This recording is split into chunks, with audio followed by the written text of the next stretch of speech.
Beyond Two Souls, a hidden gem that never got the recognition it truly deserves. But for me, this game is so much more than another title. It was my first real introduction to story driven games.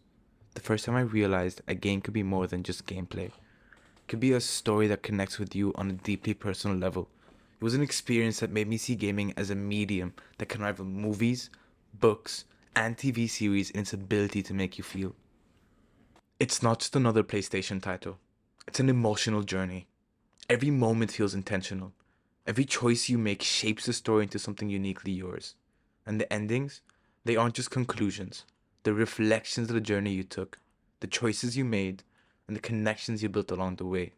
Beyond Two Souls is powerful because it's deeply human.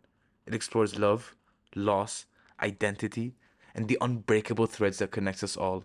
For me, it's the game that shaped how I view storytelling and made me fall in love with narrative driven experiences.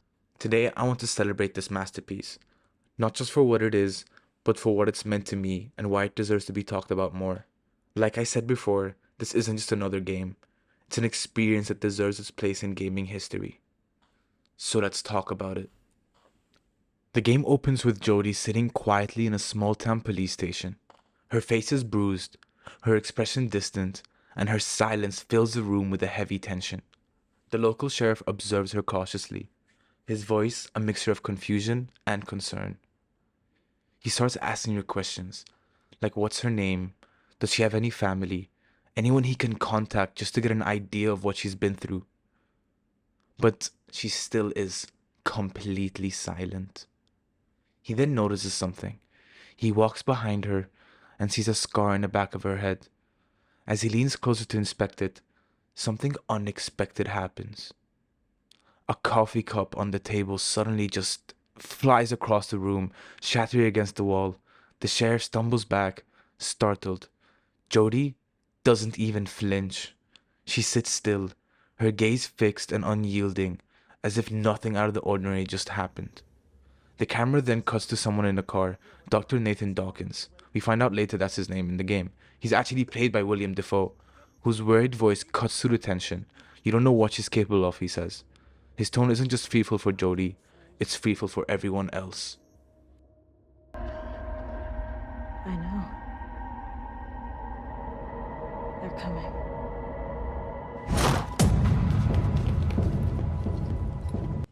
Back in the station, the unease deepens. The sheriff steps out to make a call. SWAT vehicles roll up outside, and heavily armed forces descend in coordinated precision, taking positions around the station. The music is amazing for this, and it is a common theme that happens throughout the game. The music plays a huge role in these scenes. We'll talk about it further later in this video.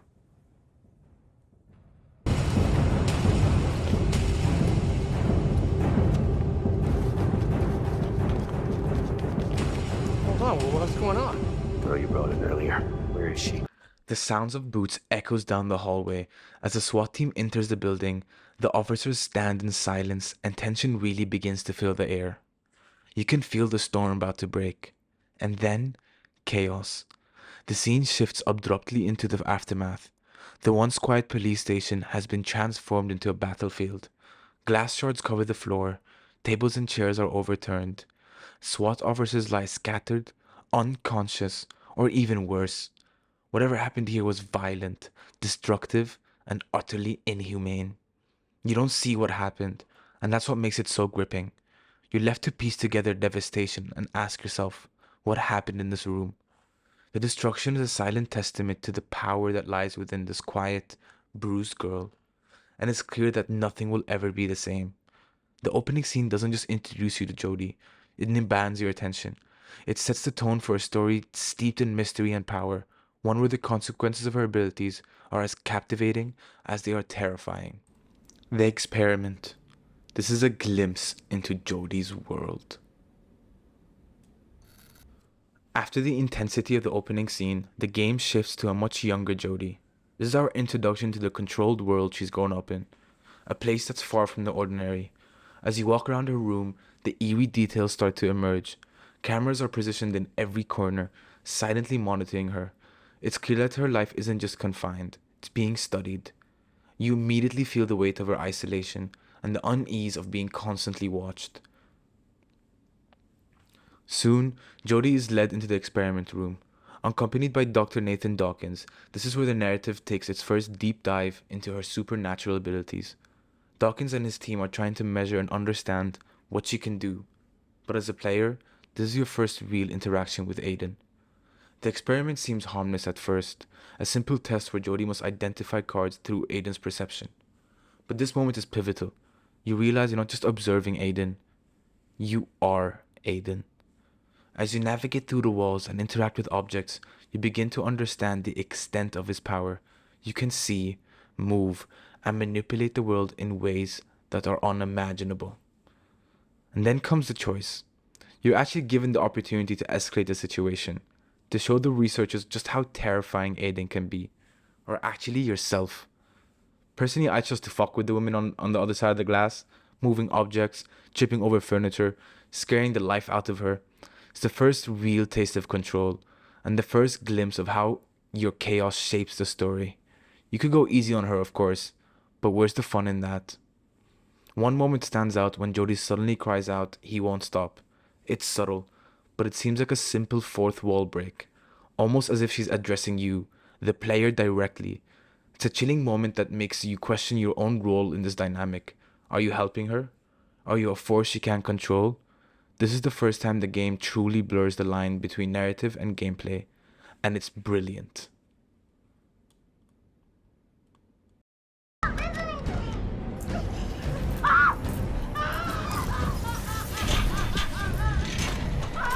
Calm down, Kathleen. We're on our way.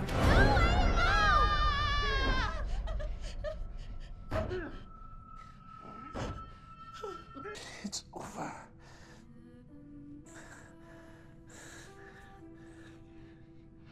It will never be over.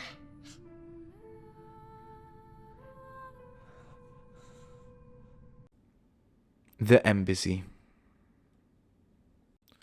After seeing young Jodie struggle with her abilities in the experiment, rightfully so, I mean, she's still trying to understand her limitations and power with Aiden. Beyond Two Souls wastes no time in showing us the grown-up version of her and how far she's come. Enter The Embassy, a chapter that feels like a James Bond thriller but with a paranormal twist. We see Jodie now, older and more composed, dressed to blend in at a high-profile diplomatic event. But this isn't just a party, it's a mission. This is the first time we see her confidence, her ability to adapt, and her willingness to take control of situations no matter the risk. And as much as Jodie has grown, Aiden is still there, her silent, powerful partner in crime. The mission is simple: infiltrate the ambassador's office, retrieve the classified documents, and bounce. But the way it's executed, masterful.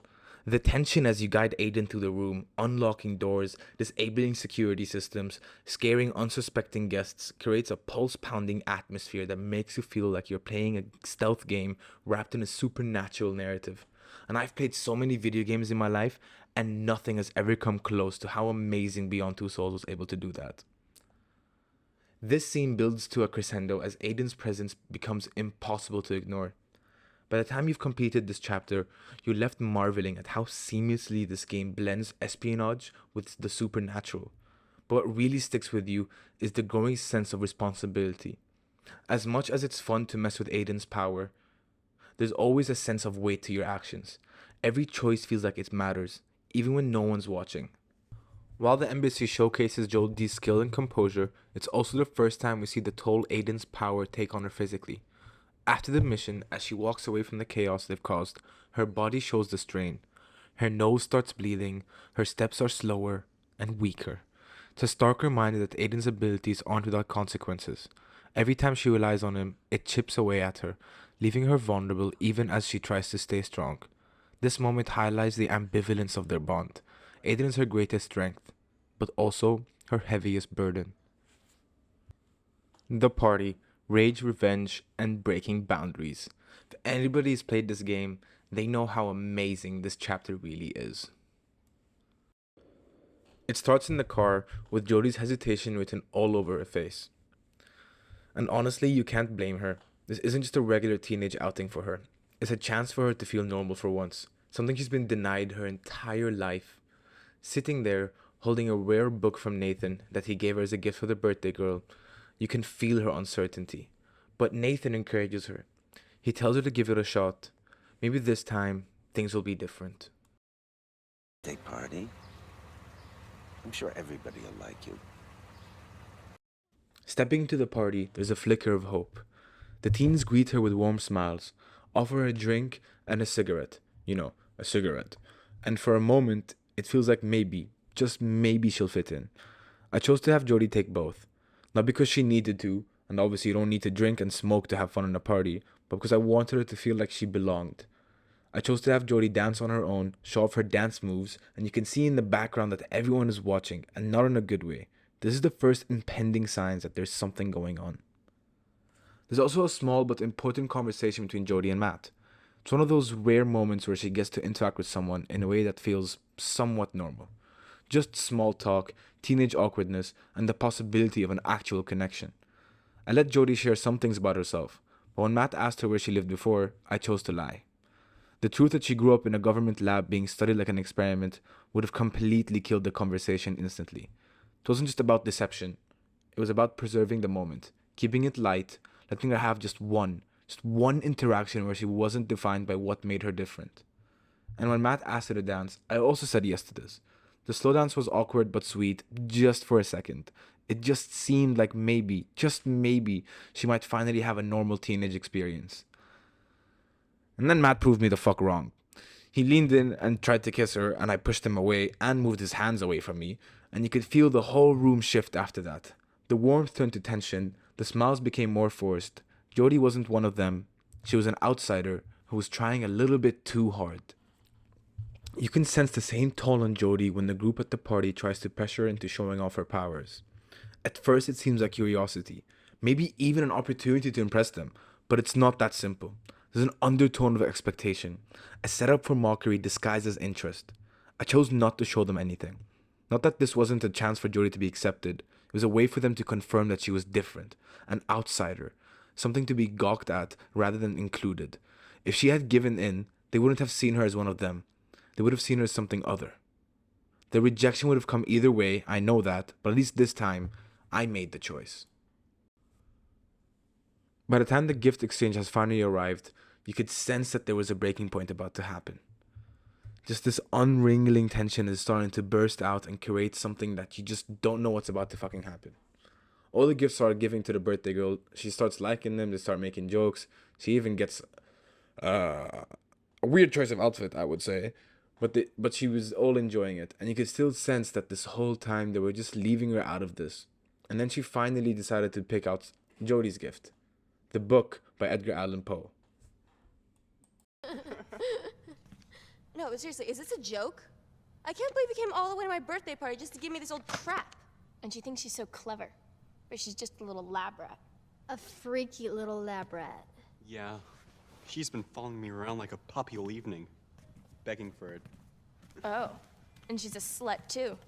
I never wanted to invite her. My mom made me. Yeah, she's a slut. A slut and a witch. We should, like, do something to her. What do you do with witches?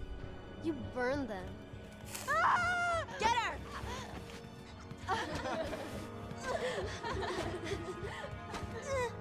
Please! Stop! Oh, mistress of the obscure darkness, bring forth your mighty power. Please! Please let me out! Inside this damp, dark space, some Harry Potter type shit, everything just changed. The sadness, the rejection, it all turned into rage. I let Jodie sit there for a moment, just to feel the weight of what had just happened. And when Aiden opened the door, I knew exactly what I was gonna do.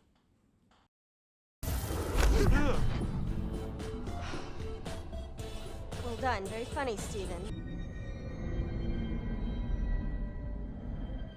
Shit, that's crazy. I'm getting out of here. Hey, don't leave me alone.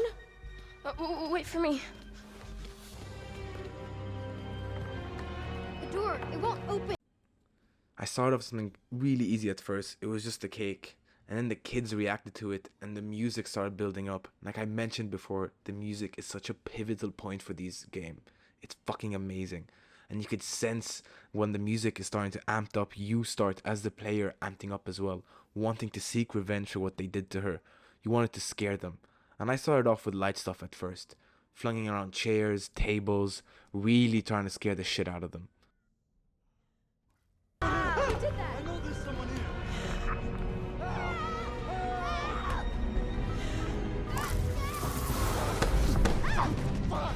I'm not staying here.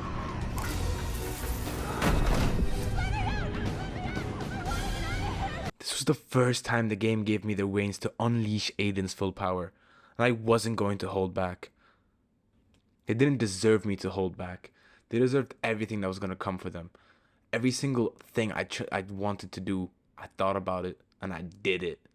It felt fucking amazing. Scaring the shit out of these kids who completely traumatized Jodie from her first real experience to feel like a teenager. I thought they had it all coming to them. Every little choice I wanted to do, I was more than happy to do it. When I saw Matt, I knew exactly what I wanted to do to him. Trying to get out next to the fucking fridge, he had no idea what was coming for him. And then I grabbed the knives from the kitchen and flung one straight into Matt's arms. The look of terror on his face was satisfying in a way I didn't expect it to be. Then came the objects, bottles, chairs, anything Aiden could grab were hurled at the teens, knocking some of them out cold. Their laughter turned to screams, and the house turned to a war zone.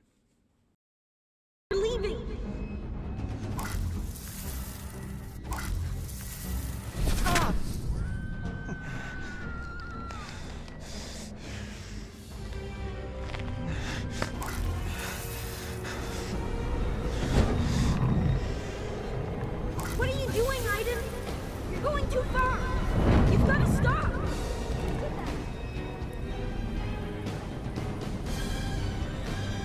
House is on fire. Quick side note, I did realize I've been calling him Aiden this whole time. His name is Aiden, but let me get back to what I was saying. When Jodie's voice reaches out for Aiden to stop, it doesn't feel like she was just talking to him. She was talking to me. It's subtle, but a brilliant fourth wall break. One that made me pause. Was I going too far? Was this really about justice? Or is this about revenge? This moment reminded me of my theater days. As someone who loves the idea of breaking the fourth wall, this hit me hard. Felt like Jodie was reaching beyond the game, breaking the willing suspension of disbelief that Bertolt Brecht used to talk about. To confront me directly. But the rage, the adrenaline of the moment, it was stronger than the guilt. These kids deserved it. Every single bit of it. Paris! Are you alright? My God, what happened? It's her! It's all her fault! She burnt down everything! She's the devil! She's the devil! Let's go home.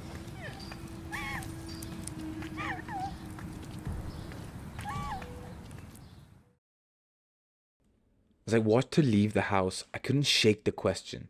Had I gone too far? This chapter isn't about revenge. It's about power. About what happens when anger takes over and how the line between justice and being cruel can blur in an instant. The party is one of the most impactful chapters of Beyond Two Souls. It's the first time you feel the full force of Aiden's power. The first time you just see how dark things can get. It's a reflection of Jodie's pain, but also of your own choices as a player. And that moment, when she tells Aiden to stop, that's the game asking you if you're actually okay with what you've done. This chapter isn't just a standout moment in the game. It's a masterclass in emotional storytelling, player immersion, and the art of breaking the fourth wall. For me, it's a reminder of why this game is so special. It doesn't just tell a story, it makes you part of it, for better or for worse. The first interview. What makes Beyond Two Souls so captivating is how it plays with time, throwing you from one intense moment straight into something that is entirely different. Right after the chaos and destruction of the party, where Jodie's rage left the house in flames, the game pulls you into the first interview, a quiet room where young Jodie sits alone. Small and uncertain, the contrast is jarring, and that's exactly the point. It's like the game reminding you that before all the chaos, there was the little girl trying to understand herself, and the entity that is tethered to her. Jodie waits nervously, scolding Aiden under her breath for causing trouble. There's this bittersweet innocence in the way she talks to him, like he's both her imaginary friend and her biggest problem. Then, her foster mother, Susan, brings her into a room to meet Dr. Nathan Dawkins for the first time. It is a meeting that will define so much more of Jodie's life, though she doesn't even know it yet. Nathan asks her simple questions, trying to understand Aiden. When he asks her to draw him, Jodie sketches what looks like a chaotic swirl of scribbles, a dark, formless mask connected to her by a cord. It's such a simple image, but it says everything. Aiden isn't just with her, he's a part of her, tethered in a way that is as much as a burden as it is a connection. Nathan, ever the scientist, obviously wants proof. He asks if Aiden can do something for him. And this is where the dynamic completely shifts. You're given the freedom to show off Aiden's abilities, to move objects, flip shit around, and even scare Nathan if you want to. I chose not to because I really enjoyed how simple and how genuine the conversation was with her, and I did not want to ruin the moment by scaring him. Unlike that woman from the first experiment. It's a moment of power, but it also feels so much more different than the party. There's no rage, feeling, and destruction here, just curiosity and control. What's fascinating about this chapter is how it reframes Jodie in the party. In the party, she was the outcast, the freak. Here, she's a subject of study, but there's a warmth in Nathan's approach that makes it so much more complex. He's not mocking her like the other kids. He's trying to actually understand her, and that makes the scene both comforting and unsettling. The brilliance of this transition, from burning houses to quiet interviews, is how it forces you to see Jodie from different angles. She's not just a girl with powers. She's a child grappling with something she never asked for, tethered to an invisible force that both protects her and isolates her. And that's what Beyond Two Souls does best. It doesn't just tell you Jodie's story, it makes you feel it, one fragmented memory at a time. From childhood isolation to government control, Jodie's life has never been her own, and Welcome to the CIA is proof of that. The chapter isn't about survival nor self-discovery. It's about erasing who she was, molding her into something that the government can use. This is not empowerment, it's indoctrination. The sequence plays out as training montages, years of relentless drills condescended into a series of brutal lessons. Jodie is pushed to her physical and mental limits, learning how to fight, endure pain, and follow orders without questions. She's taught hand-to-hand combat, stealth, marksmanship, every skill that is needed to turn her into a lethal asset. The bruises, the exhaustion, the constant pressure, it's a stark reminder that she's not being prepared for a life of her own, but for missions where failure is never an option. The early moments of training aren't just about Jodie struggling. They're about you learning every misstep, every mistimed judge. Every failed obstacle isn't necessarily Jodie's failure. It's yours. This isn't a symptomatic sequence when you're passively watching her grow stronger. It's an interactive process where your mistakes directly shape her progress. When Jodie fails during an obstacle course or gets hit in sparring, it's not because she's weak. It's because you haven't mastered the mechanics yet. And that is why it is so effective. It doesn't tell you that Jodie's being conditioned, it makes you experience it. By the time you're dodging strikes effortlessly and executing stealth takedowns with precision, it's not just Jodie who has improved. You as a player has improved. The training isn't just for her, it's for you too. And by the end of it, you don't just see the transformation, you feel it, you become it. And then there's Aiden. This chapter changes the dynamic entirely. Before, he was her protector, her connection to something beyond the ordinary. Here, he's a tool. The CIA doesn't give a fuck what Aiden means to Jodie. They care about how they can use him. He's their tactical advantage, their secret weapon. Jodie, once again, isn't seen as a person, but as something that can be controlled. Not bad, Jodie. If this wasn't an exercise, you'd be dead by now. If this wasn't an exercise, you wouldn't even be able to open your big mouth, Ryan. The brilliance of this chapter isn't just in its storytelling, but how it integrates gameplay. Instead of throwing standard tutorials at the player, the game seamlessly weaves them into Jodie's training. Every mechanic, dodging punches, precise timing in combat, handling a firearm, sneaking through enemy lines, is introduced so naturally. making you feel like you're undergoing the same training she is. By the end of it, you don't just understand how Jodie fights, you feel why she fights the way she does. The final moments of the sequence says it all. Jodie is no longer gasping for breath, no longer flinching when she's hit. She moves effectively. She strikes with precision. She doesn't hesitate. The training has worked. She's ready. But ready for what? That is the lingering question. Because even as she stands there, stronger than before, you can't help but wonder what's been lost in the process. The game doesn't show us what's going inside her head, but it doesn't need to. You feel it. And that's what makes this chapter so unsettling. Jodie has been broken down and rebuilt into something new. And whether or not that's a good thing, well, that depends on what happens next.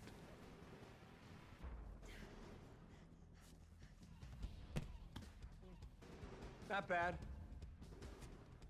Hunted. This chapter starts off while Jodie sleeps against the cold train window, the rhythmic clatter of the tracks lulling her into rare, fragile rest. The world outside is a blur.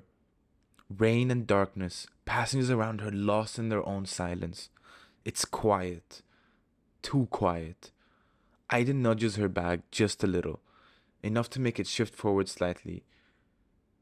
Jodie stares but doesn't fully awake. And then, me being a complete fucking asshole, I decide to move her bottle as well, just to piss her off. She groans, shifting in her seat, mumbling at me to cut her out. And if the player wants to, they can mess around a little. Aiden can flick through a passenger's newspaper, rattle a water bottle, even nudge someone's seat just to annoy them. It's playful, meaningless. It's just Aiden's way of screwing around, and it also lets you kind of mess around with Aiden as well. Nothing seems entirely wrong, but the intercom crackles, announcing that there's an unexpected stop, and then we see the police cars parked by waiting for the train to stop. One more time, you push the bag, and just as Jodie's about to scold Aiden, her eyes catches that, and we realize that she's on the run. We have an unexpected stop. Please remain seated and do not leave the train. I repeat, unexpected stop. Do not leave the train.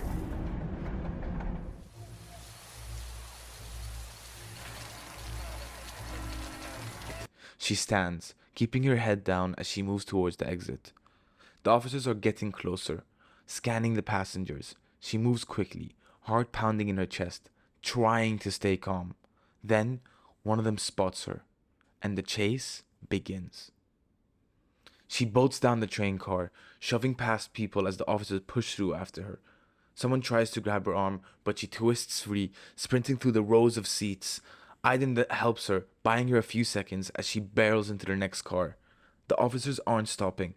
They're forcing their way through, shouting for her to give up. She obviously won't. She reaches the train's tiny bathroom and throws herself inside, locking the door behind her. Her breath is quick, panicked. The officers are right outside, banging on the door. She looks up and she finds a ceiling vent, and that is her only way out. She whips through the vent and Jodie scrambles up, hoisting herself into the tight space. And just as the officers break down the door, one of them lunges, but she's already gone, pulling herself up onto the roof of the speeding train.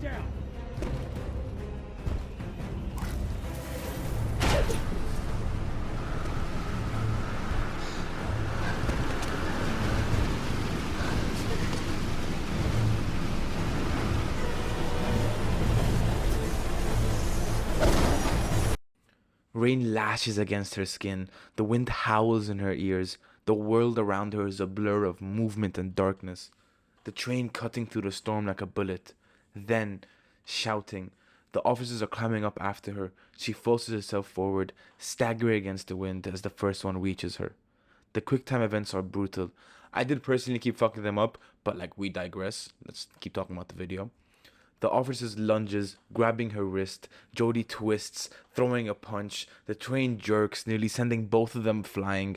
More of them are coming. They load up their guns, and without hesitation, she jumps. And Aiden's shield bursts to life, wrapping around her body as she crashes through the trees. Then, impact. She hits the ground, rolling to a stop in the dirt. The shield may have softened her fall, but the pain still radiates through her limbs. She forces herself up and runs. The trees are thick, the undergrowth catching at her feet, but she has to push forward.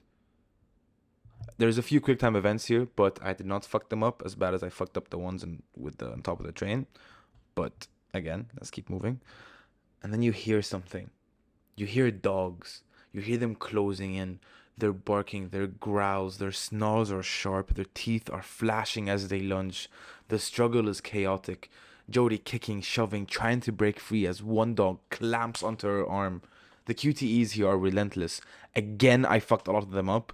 The dogs overpower her, but she fights back. She barely gets away, snapping a branch off a tree and fucking hitting the dog. Painting, blood staining her sleeve, she stumbles forward, breathless, before reaching the cliff's edge.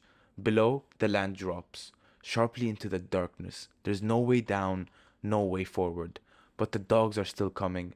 The officers are almost on her, so there's only one option. She climbs. Hands gripping the rocky surface, feet scrambling for holds, she drags herself upward. Dirt crumbles beneath her fingers. She slips, she catches herself, she forces herself higher.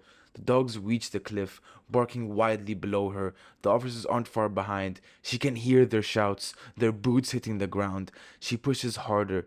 Adrenaline is the only thing keeping her going. And my controller clicking R1 and L1. But again, we move. Everything she learned and the player learned from the previous chapter is coming handy. Ironically, what she learned from the government, she is using to escape said government, which I found pretty cool. She reaches the top, gasping for air, but there's no time to rest. The road is just ahead. But so is the next wave of police. Red and blue lights flash through the trees. A roadblock. She ducks low, scanning for a way through. But then, our trusty Aiden possesses one of the officers, forcing him to walk straight into a parked car. The distraction is just enough.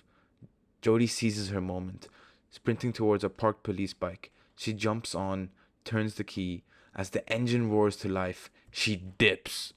Tires screeching against the pavement, the road stretches ahead of her, but in the distance, more lights. Another blockade. She leans forward, pushing the bike as fast as it will go. The officers take positions, gun raised. The bullets fly, but they don't reach her. Aiden's trusty shield flares, the gunfire bouncing harmlessly off the glowing energy as she rips through the blockade. Officers dive out the way as she vanishes into the night.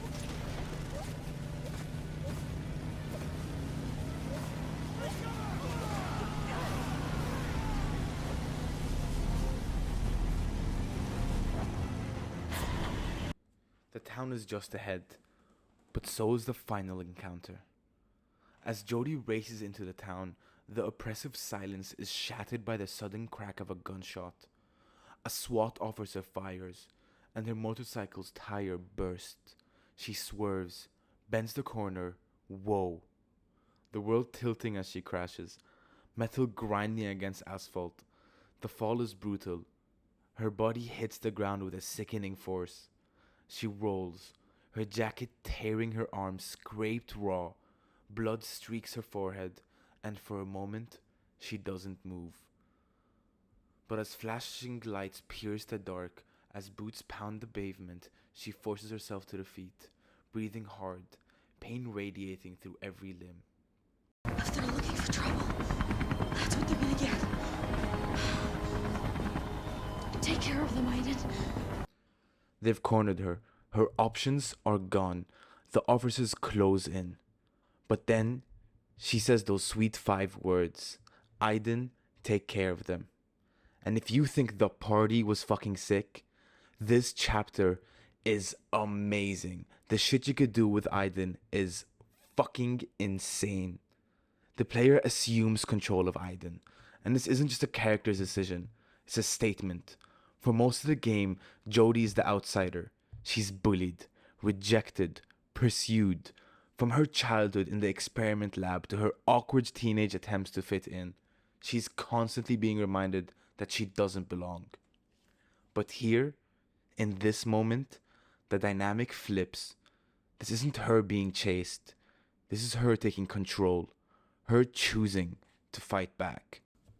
The music starts slow, almost a rumble in the background, building tension as the scene unfolds. It's not just sound, it's emotion. It's fear turning into defiance. Aiden possesses the nearest SWAT officer. You aim the gun and shoot one of his comrades. Deformation starts. But it does not stop there. Aiden tears through the environment. He flings cars into barricades, explodes propane cans, sends officers tumbling. Aiden seizes another officer and forces him to pull a pin on his own grenade, throwing it into his squad, causing even more chaos. Then another soldier freezes, clutching at his throat, as Aiden's invisible grip tightens and tightens and tightens.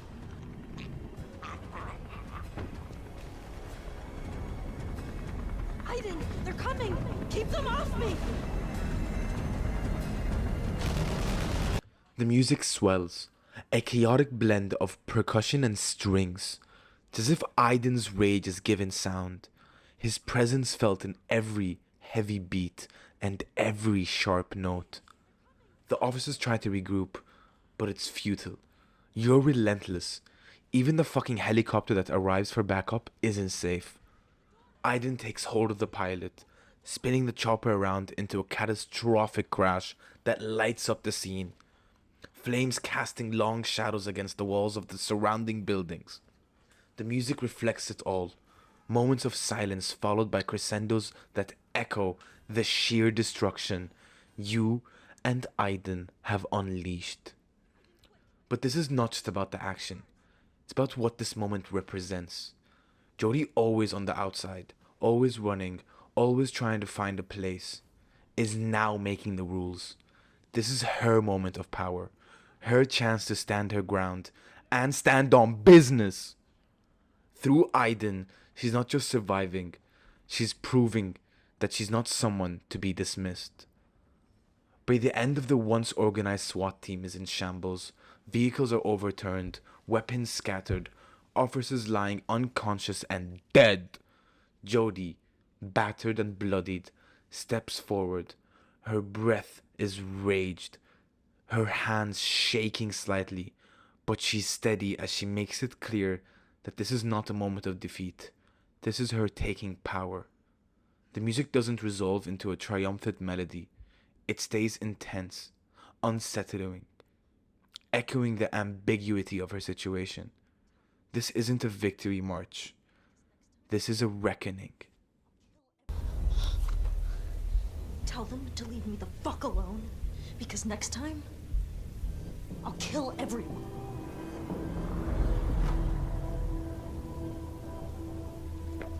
Come on, Aiden. I think they get the message.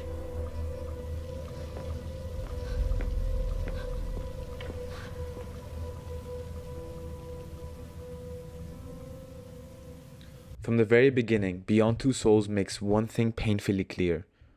Jodie has never belonged. She's not just different, she is other. Wherever she goes, she is studied, tested, used, but never truly accepted. If she is acknowledged, it's only as an experiment or a weapon, never as a person. And My Imaginary Friend is where we see the first cracks in her world, the moment she realizes that she will never be like everyone else. After the intense warpath that Jodie and Aiden just did to the SWAT team, this chapter is completely different. After the violent, unrelenting chaos of Hunted, this chapter shifts entirely. Gone is the fugitive running for her life. Instead, the player is pulled back to a quiet, snowy childhood, to a little girl who does not yet understand the weight of what she is. It begins with Jodie sleeping in her small, dimly lit room, the wind whispering against the windows. Then, without warning, a toy stirs on its own, creeping forward as if it's guided by unseen hands. The wind howls louder and louder, rattling the glass, an unseen presence filling the air. Then, a scream. Jodie bolts upright, terror-stricken, calling for her mother. The scene cuts to Jodie sitting at the window, staring blankly outside. The light has shifted, but the emptiness in her expression has not. Whatever she just went through, whatever she just felt, still lingers. Her mother, Susan, tries to convince her into moving, to doing something, literally anything, but the worry in her voice betrays her. She's not just concerned for Jodie, she's concerned about her. The weight of being different is already pressing down on Jodie, even if she doesn't fully understand it yet. So as a player, you take control of Jodie. You walk around the house, watch some TV, and also switch back and forth freely between Aiden and Jodie to your desire. You can fuck around with the mom as Aiden, just little playful things, nothing too bad obviously. You go up to your room and you start drawing these scribbles that was the same drawings that Jodie did for the interview, a subtle callback to what she drew for Nathan Dawkins. Then comes the creepy fucking garage. Jodie's foster mom asks her to grab oil for her fucking salad. So you enter the garage, and one of two things can happen. You can grab the oil and leave immediately. Or if you stay too long, the door suddenly slams shut, trapping Jodie inside as she screams for her mom. I personally said, fuck the dark garage. I grabbed the oil and bounced as soon as possible. Jodie then steps outside into the backyard, where the world is covered in fresh snow, the sun barely peeking through the clouds, and for the first time, the environment feels normal. It's just a winter afternoon, the kind of day where kids are meant to play outside without a care in the world. You could also switch around with Aiden and play with a football with her, or the Americans just say a soccer ball. Just little fun, playful things as a kid should be doing and enjoying. Then you could peek through the fence. I could see a bunch of kids having a great time, having a snowball fight, and it looks like exactly what a childhood Jodie should deserve. One of the kids call out for her. This moment matters. For once, Jodie isn't being dragged into an experiment, a test, or interrogation. She isn't just being treated like a subject. She's finally just a kid, being invited to something normal. So she joins in. The player gets to engage in a snowball fight, throwing and dodging, laughing as Jodie runs around. She blends in, even if it's just for a while. There's no Aiden, no lab, no staring eyes. Just a fun, playful snowball fight. But like everything in Jodie's life, it doesn't last. One of the boys, bigger and meaner, takes things too far. Maybe it starts as a little roughhousing, a push, a shove, then without warning he slams Jodie down, shoving snow in her face. And then Aiden, without hesitation, reacts. The boy's expression twists, shifting from a smug amusement to panic. His hands fly to his throat, his breaths come short and sharp, his face in pain as an invisible force squeezes the air from his lungs. The other kids freeze, horrified. Jodie begs Aiden to stop. For a moment, he doesn't even care to listen. The boy struggles, his eyes wide in terror, realizing that something unseen is doing this to him. The silence of the moment is louder than any scream. And then suddenly, Aiden lets go. The boy falls, coughing, gasping for air. The other kids don't hesitate. They don't check on Jodie. They don't even try to understand. Jodie doesn't move. She just watches them go. The weight of what had just happened sinking in. She wasn't just knocked down. She was rejected. She tried to belong, and all it took was one moment to remind her that she never will. Jodie's father, Philip, storms into the scene, furious, demanding to know what happened. Girl, I got you! No, let go of me! No, stop!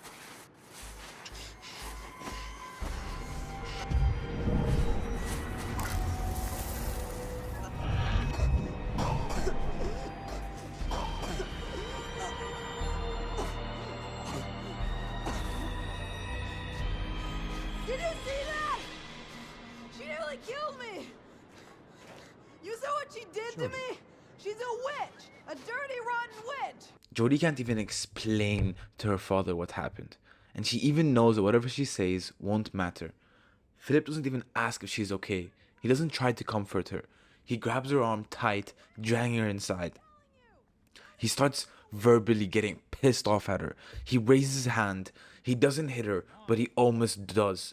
Jodie sees it, feels it, and before he can follow through, before he can cross that line, Aiden shows his presence. Not physically, but he just lets him know. Basically what he's saying is fuck around and find out. I didn't do anything. I didn't do it. He was trying to defend me. He thought... I'm sick and tired of your stories! Jody, this time you're really gonna get it! And now!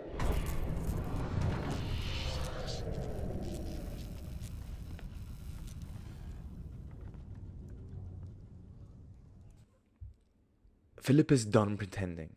The years of patience, of forced tolerance, and convincing himself that Jody was just a normal child with something strange about her, those days are over. Today was the final straw. He no longer sees a scared little girl. He sees something other, something unnatural, something that should never be under his roof. When he speaks to Susan, there's no hesitation in his voice. He does not discuss what to do with Jody. He speaks of what to do about her. She's not a person in this conversation. She's a problem that needs to be solved. Susan, that's a monster. Don't you dare talk about her like that! The things that are happening around her, they're not normal, and they're getting stronger. For the love of God, Susan, what's to stop her from turning on us? Oh, don't be ridiculous! Susan, that thing is like an uncontrollable animal. We have no idea what it's capable of. We have a demon living with us right under our own roof. Susan, this is gonna stop, and it's gonna stop now. Jody already knows this. Deep down, she knows she's different. But this is her own dad deciding that she's not his child anymore. He doesn't even need to say it outright.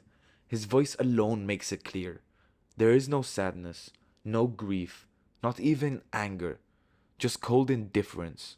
As if whatever bond they once shared was never real in the first place. And this is what truly sinks in. This is not rejection.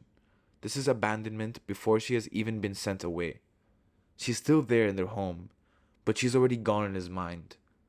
Whatever love he was supposed to have for her has been severed, and she has no way to fix it, because to him, she was never broken. She was never his to begin with. At some point, she finally falls asleep, and then the nightmare returns. A loud bang shakes the room. The air is thick. The toy she saw moving earlier, it rolls across the floor on its own. The wind outside howls, but doesn't feel like just the weather anymore. Something is in the room. Jody screams.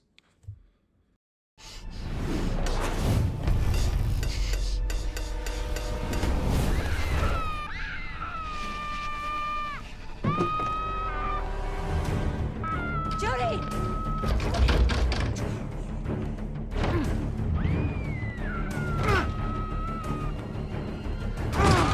Jody! Are you alright? Oh my God. What happened, sweetheart?